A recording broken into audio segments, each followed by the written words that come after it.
This is Changemakers Circle on Click Niger online channel. My name is Ehi Ohiani and I'm welcoming you to this show, the show where we talk about how to optimize and bring out the best of development professionals in Nigeria and around the world. And Changemakers Circle is being brought to you by Skill Hub Consulting. Skill Hub Consulting is that organization that is out there helping development professionals and practitioners to be the best at what they do. So today on Changemakers Circle, we are talking something that is as interesting as we always get. Today we are talking about sustainability plan for NGOs. We want to look at thriving beyond the founder of those organizations, of those NGOs. So today in the studio, I have Brenda Anugwom. It is awesome and such a delight to have you with me in the studio today, Brenda. Thank you so much. I'm glad to be here. So let me tell you a little bit about Brenda. She is currently the CEO of the Nigerian Women's Trust Fund.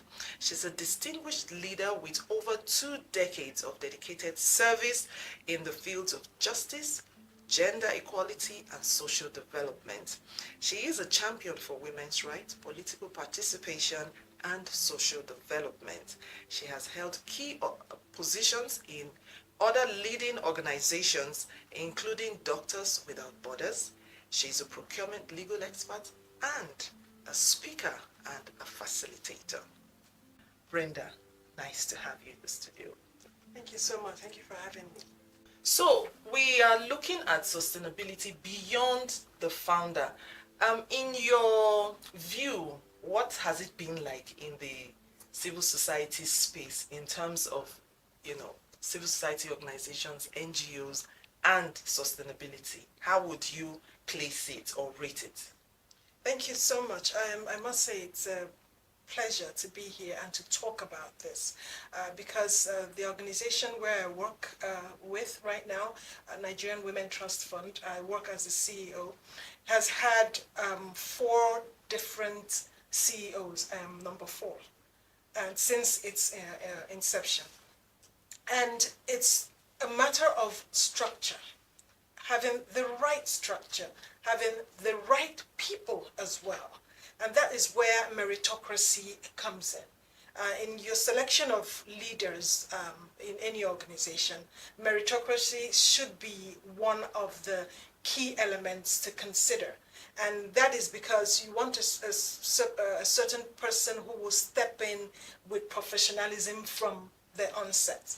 For instance, as I came in and took over the leadership of the organization, I have already started making plans for what my legacy will be, what it is I want to leave for the next person who is coming. So for organizations, NGOs, CSOs, whatever I want to call ourselves, for you to talk about sustainability, you need to be sure that you have a proper structure. For instance, we have a term. You have to be in office. You know that term is written. It's it's part of your contract, what you agree to. You keep to the term. When you're done with it, another person is taken. So that structure is good. And then, of course, meritocracy. You need to select somebody who already starts from day one to plan on how it will look when the next person is coming and be able to, keep the organization running. So in that way, you have your sustainability plan will just be multiplying and as you move on. Okay. Who's responsible for this structure? Do you come in and try to put that structure in place, or should this be something that is already existing? So the organization was set up by the Ministry of Women Affairs with support from the United Nations. So at the onset, everything was put on ground. There's a structure, the women, stakeholders, both men and women.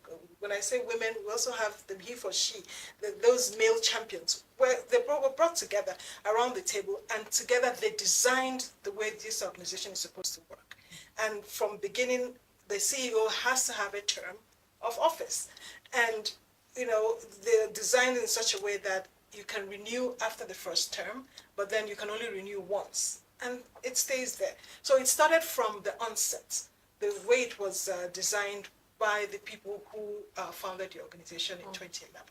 Okay, so it's interesting to note, but is this really the case with NGOs generally? Because we also have NGOs that are founded by individuals who are at the head of whatever it is that they're doing, they're passionate about it, and they basically do not have a tenure. Um, so is this really what is obtainable presently in NGOs? You know, you're totally right. If you're a founder, your organization is your baby. You know, you want to see it grow and become whatever you want it to become. But if you really are looking for an organization where sustainability will be part of what it's known for, you need to start from beginning, from day one, to couch a plan, have a succession plan, because you cannot, you know, stay somewhere forever. There's a transition at all times. So you can give yourself, okay, I'm founding this organization, I'll give myself the first 10 years or the first 20 years or the first, you know, and then afterwards I'll hand over to some other person. And now that's where the use of board of trustees, board of advisors, board of directors come into play. You put together eggheads, you know, people who are very experienced in this sort of business. You put them together around the table and you come up with a plan.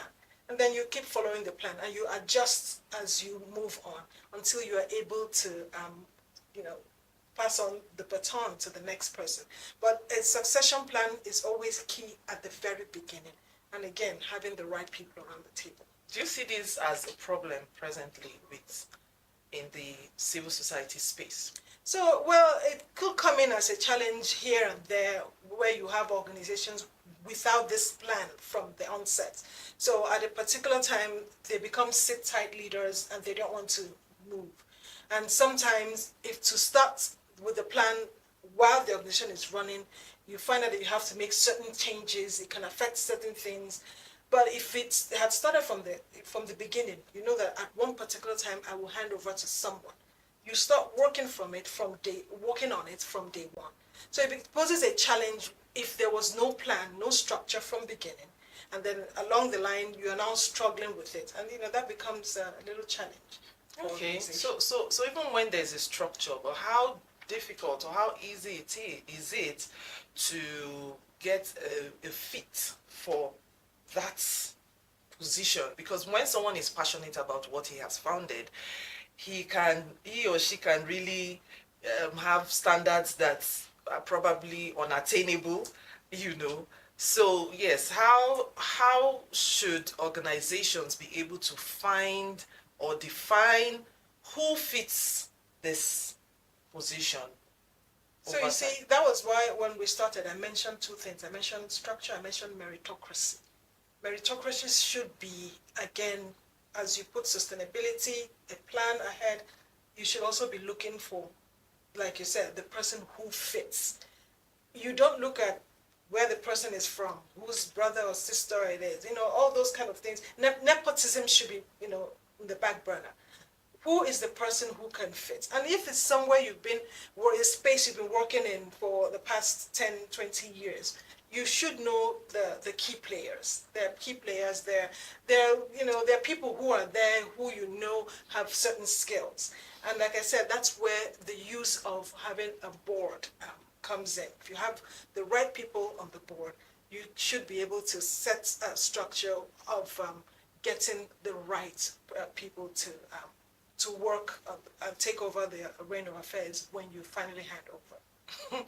You know, talking about the board, I don't know if it was, I don't know if it's for NGO, but I think I've seen situations where the owner is feeling threatened by the board, you know, being on sat by by the board.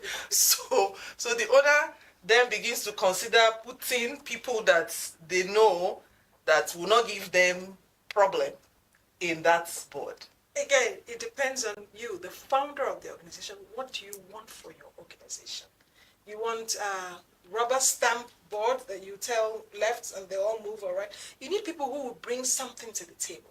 If you have nothing to bring to the table, then you shouldn't be a member of the board. So board of advisors, it's good to have strong board of advisors, people who are independent minded as well.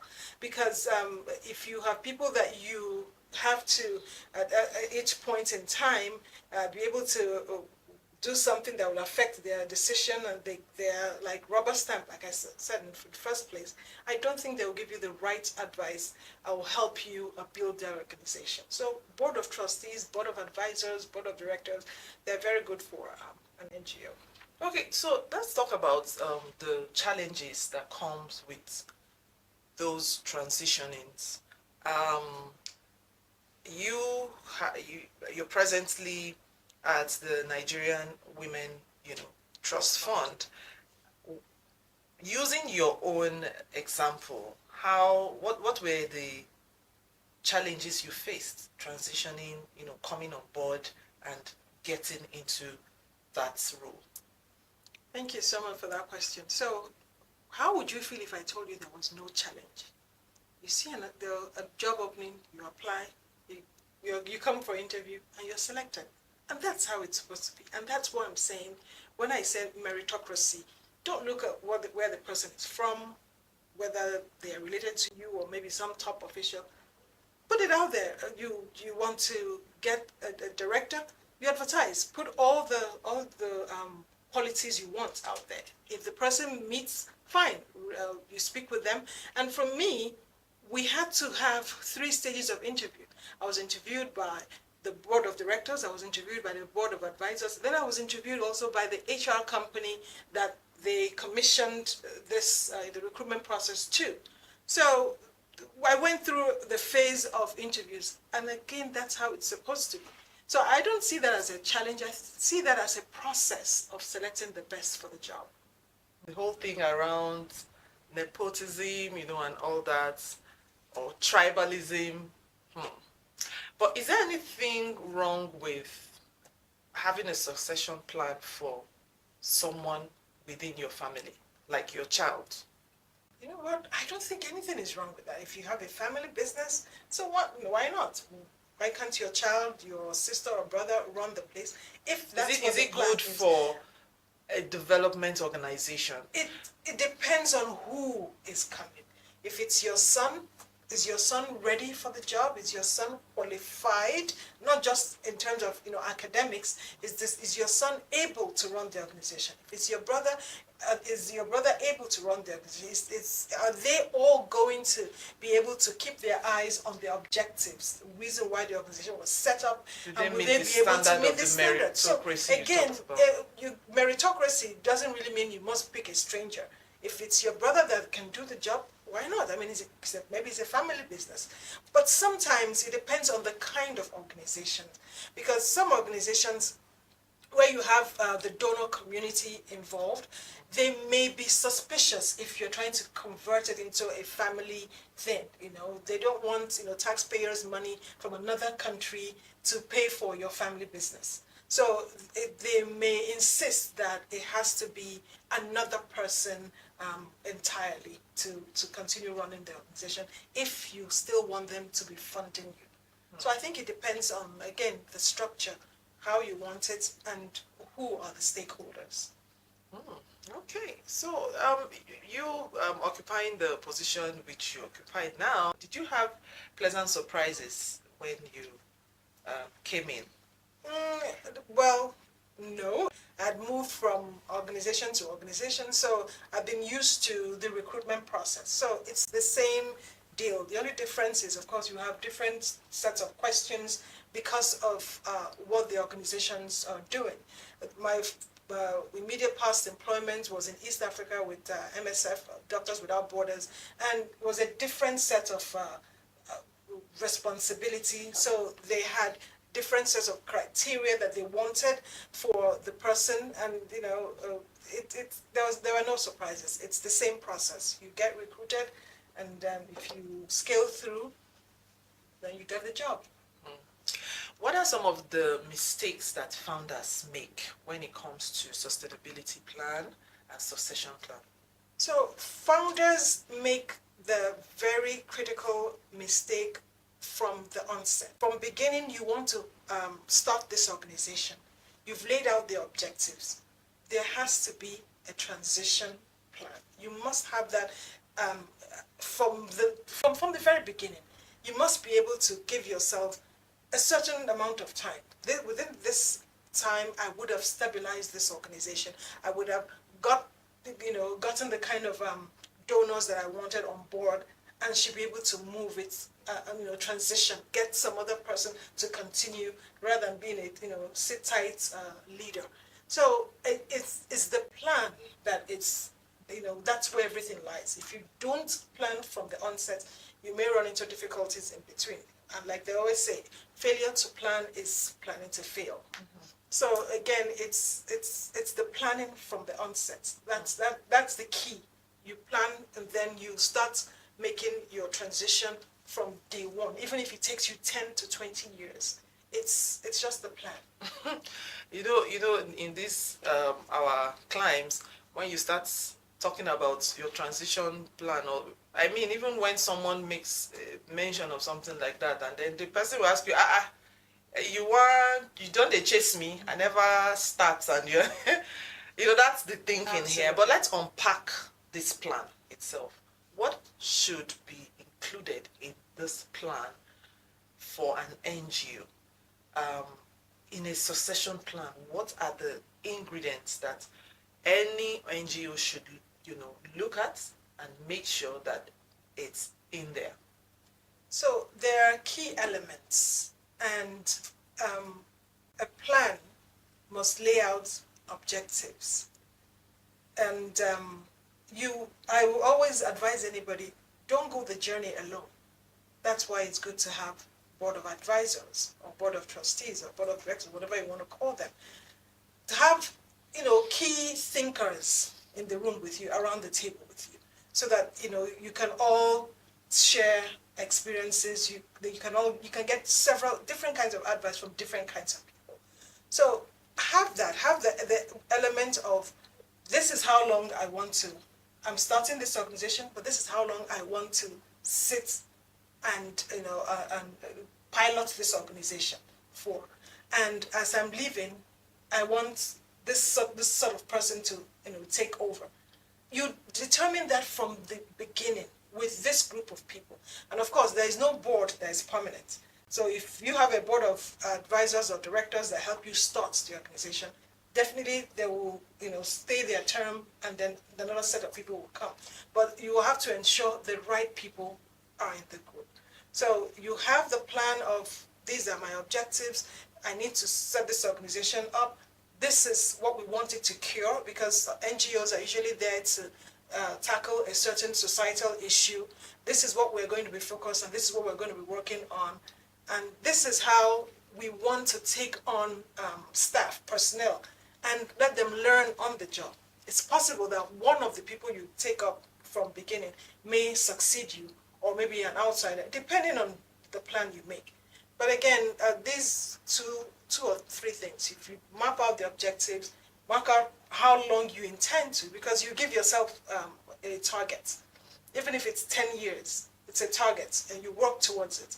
Even if you go beyond it 15 years, if you work towards it, definitely you will achieve something at the end. Can that change? When you give yourself a time, maybe it's things possible. are not playing out.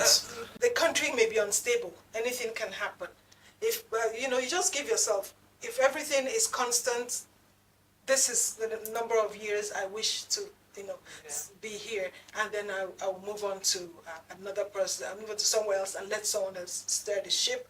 Or this is how long I want to be as the sole proprietor or whatever, and afterwards I take on people and form a partnership. It depends on what you see the organization becoming in the future. Again, it starts with that initial plan and with your stakeholders who will eventually become your board. Which do you advise to groom, a successor from amongst your team, or to get somebody from outside, totally independent, like recruit somebody afresh? Which would you advise? You know what? I think it depends on the situation. Sometimes it's good the person works with you and learns the ropes with you early on and just instantly blends in when they take over. Sometimes you want a different perspective, a fresher idea, and you bring someone else, maybe depending on the person's past records elsewhere. So it depends on the situation, actually. I wouldn't settle for any because it depends on the situation I find myself. If I find myself in a situation where someone inside with me is capable, I would advise, oh, why not? But if a situation where I see if you are coming from within, you may be biased because you have formed cliques with certain people inside, and you may not be partial. You may not be impartial as the head of an organization. Then you need an independent, fresh mind from outside to come in. Okay, so just as I'm about to wrap up, amongst your team, how should NGOs or leaders in NGOs build that spirit amongst their team to make them want to, take ownership of the vision, as not just seeing it as if they're there just to earn, to get paid at the end of the month. which of course is primary, yes. Yeah. But when we talk about succession plan, you have to start thinking beyond that. So how can um, heads or leaders of NGOs build that in their team? Thank you very much. That is very important, especially if you're thinking of having someone within to succeed you as a leader or the owner of an NGO. First of all, I would always say respect every member of your staff, whether they are PhD holders or they maybe don't have degrees. Everybody is useful. You need the cleaner so that your office will be clean and you're able to work. You need the accountants, you want your books straight. You need the program people because some people have to implement. So respect every staff and then motivate your staff members. It's not that every time something comes up, if it's something that will benefit a human being, you the owner, you jump and take it and neglect them. Because they're also human beings, they also have families that they take care of. So motivate them. And everybody's opinion counts. You don't push anybody aside because you feel they don't know anything. Sometimes it is the advice of that person who is the cleaner. There may be something that can, make the change. So you respect everybody, motivate your staff, and everybody's voice matters. If you do that, you will encourage any human being, and they will not want to leave you, and they will do anything for you as a leader. And you actually need loyalty in an organization. I think finally, I'm curious. I would want to know what, success stories of NGOs that we can make reference to and say, oh, okay, this have transitioned successfully, and other NGOs can look at and learn from.